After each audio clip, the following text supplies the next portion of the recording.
ఈ పక్కల అందరూ పొట్టు పెట్టుకొని వస్తున్నారు. సొంత చెల్లెలేమో కాంగ్రెస్లో జాయిన్ అయింది, ఈయనేమో ఒక్కడే ఉన్నాడు, ఒంటరిగా ఉన్నాడు. అసలే కొత్త పార్టీ ఏంటి, ఎలా ఉంటుంది అంటారు ఈసారి? అనే ఇప్పుడు మనం ఒక ఫ్యామిలీ, ప్రతి ఫ్యామిలీలో కష్ట సుఖాలు అనేవి ఎప్పుడు ఎవరికైనా ఉంటాయి. అక్క ఎక్కడికి వెళ్ళినా, చెల్లి ఎక్కడికి వెళ్ళినా, మా అందరూ అన్న ఒక్కడే. మేము ఇచ్చాపురం నియోజకవర్గం, ఇచ్చాపురం నుంచి వచ్చాము ఇక్కడ వరకు కేవలం జగన్మోహన్ రెడ్డి చూడడానికే. అతని మాటలు ఎప్పుడు మేము వింటూనే ఉంటాం, ఎందుకంటే ప్రతిసారి మేము చూస్తుంటాం కాబట్టి. అతనేంటో, అతను చేసే సంక్షేమ పథకాలు ఏంటో మాకు క్లుప్తంగా తెలుసు కాబట్టి మేము కేవలం తిరుపతి వెళ్ళి వెంకటేశ్వర స్వామిని దర్శించుకోవడానికి వచ్చి వెళ్ళినట్టు ఇక్కడ జగన్మోహన్ రెడ్డికి చూడడానికి వచ్చాం.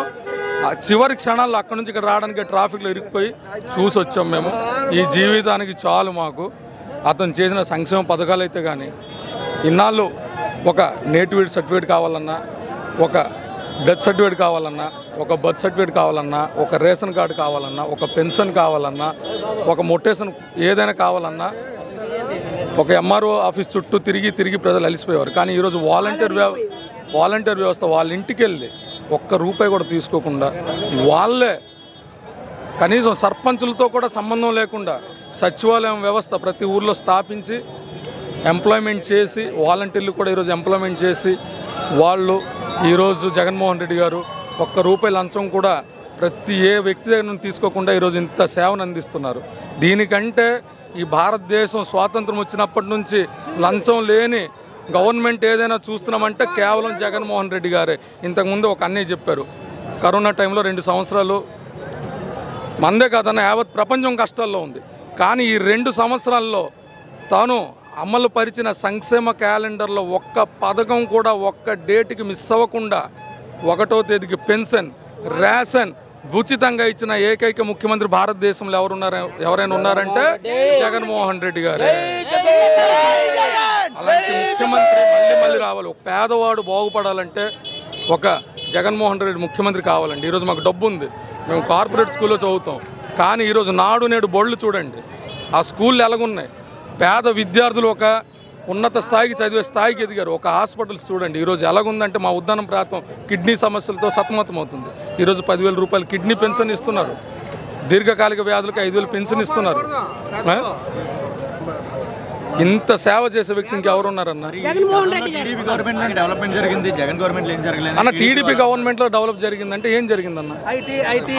జరిగిన అభివృద్ధి ఇప్పుడు ఇప్పుడు జరుగుతున్న అభివృద్ధిని అప్పుడు చేసామంటున్నారు, ఇప్పుడు ఏం చేయలేదు అంటున్నారు. అవునన్న, అప్పుడు చేయూత ఉండేదా? అప్పుడు అమౌంట్ ఉండేదా? అప్పుడు నాడు నేడు స్కూల్ బళ్ళు ఉండేవా? యాజ్ నేను ఒక సర్పంచ్ చెప్తున్నా అన్న, రైతు భరోసా కేంద్రం ఉండేదా? ఇన్నాళ్ళు విత్తనాలు కావాలంటే ఎవరి దగ్గరకో ఒక ఎమ్మెల్యే దగ్గరికి వెళ్ళి బతిమాలితే వాడు ఇచ్చే, ఎవరికో కొంత ఇచ్చి కొంత ఈడిచ్చేవాడు.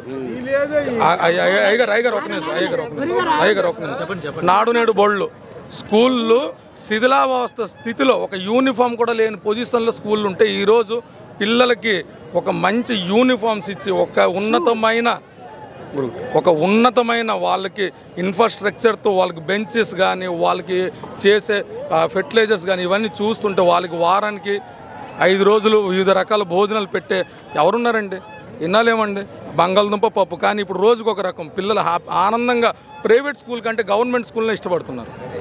అది ఇళ్ల స్థలాలు ఇన్నాళ్ళు ఒక ఇంటిని కట్టుకోవాలంటే మనకి దేనికైనా సెంట్రల్ నుంచి కానీ స్టేట్ నుంచి, హౌసింగ్ అనేది సెంట్రల్ ఆర్ స్టేట్ 2 కల్పిస్తారు. కానీ ఇంటి స్థలం 1 సెంట్ భూమి ఇచ్చి ఇల్లు కట్టుకోండి చెప్పే మగాడు ఎవడున్నాడు భారతదేశంలో?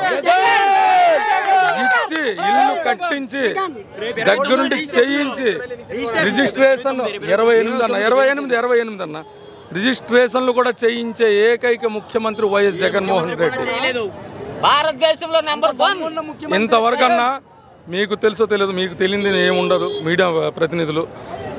కరోనా టైంలో భారతదేశంలో అత్యధిక కరోనా టెస్టులు కానీ, అత్యధిక కరోనా బాధితులను సేవించిన ప్రభుత్వం ఏదైనా భారతదేశంలో ఉందంటే కేవలం వైఎస్ఆర్ గవర్నమెంట్, జగన్మోహన్ రెడ్డి గవర్నమెంట్.